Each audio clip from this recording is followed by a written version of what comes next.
This is a Manhattan, Kansas Bigfoot. Manhattan and Kansas just don't go together. I don't know. This has Call me crazy. To me, these legs look disproportionately longer than any Bigfoot we've ever seen in the past. The torso looks shorter. It looks bigger in between the what might be considered the crotch and the top of the butt is like sticking out. You know, it's bulbous. The top of I don't know if that's the correct term. Is bulbous the correct term for that? If the top of the butt is the midline of the body, then the legs are disproportionately long to the whole body. Is it just in this picture alone? It looks kind of weird that the torso is so short. Well, we're finding every Bigfoot has just slight differences, and some of them might be anomalies. Wait a minute. You're saying there's slight differences? I thought from everything I've heard from all these people on the internet that all Bigfoot look exactly like Patterson-Gimlin. They're all exactly the same. Nothing looks any different. Am I right or am I wrong? We're finding different. This is quite surprising to find differences.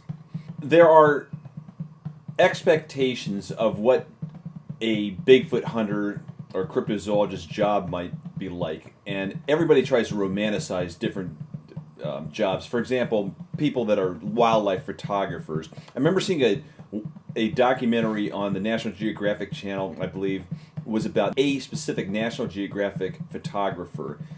And it turns out he was always on the road. It created a problem between him and his family, his wife and his, I think, unless you take him on the road with you, and child. But he couldn't because the job's a lot more dangerous in some respects than one would imagine. Well, I mean, this guy or this man or woman that took this photograph here or captured this footage could be considered a wildlife photographer. So what do you do when you're a wildlife photographer? You sit out in the woods and wait for something to happen. And there's a lot of dangers in the woods. And if you travel to different countries, for example, they have different poisonous snakes and different poisonous bugs. And this guy had, I think it was a bug bite. I could be wrong, but it's something along the lines of a bug bite. And I think it created a situation where it was something akin to a flesh-eating disease. It was eating away at either his hand or his foot. It was just horrible. That sounds great. It was something you'd expect. They get hazardous duty paid for that? I doubt it. It was along the lines of what you'd expect somebody to do that goes to war to come back with. So what you're saying is the grass isn't always greener. No, another example was he was photographing in an area there were wolves, and he was photographing some wolves, and he was in a situation where they were just totally either surrounding him or closing in, and he thought at that point that was it. It was like the most scared he'd ever been in his entire life. And sounds like you should write a book. Yeah, the documentary just seemed sad. It seemed like it was like breaking up his marriage, and he had a small child. So ultimately, do you become an alcoholic, or do you end up on prescription drugs, or what's the deal? But we were talking before about how everybody's job is. I mean, there's a lot of jobs that are romanticized. Talk about having a small business. Well, I knew some people that always wanted to open a brewery.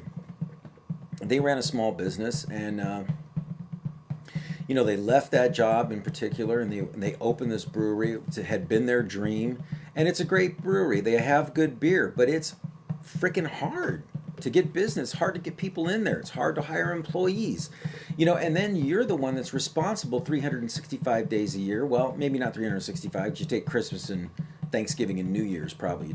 Maybe not New Year's. You're probably open for New Year's if you have a brewery. But it's a lot of work. And people would romanticize it. Oh, you own a small brewery. That sounds exciting. It is exciting, the sound of it. And who doesn't like a good beer?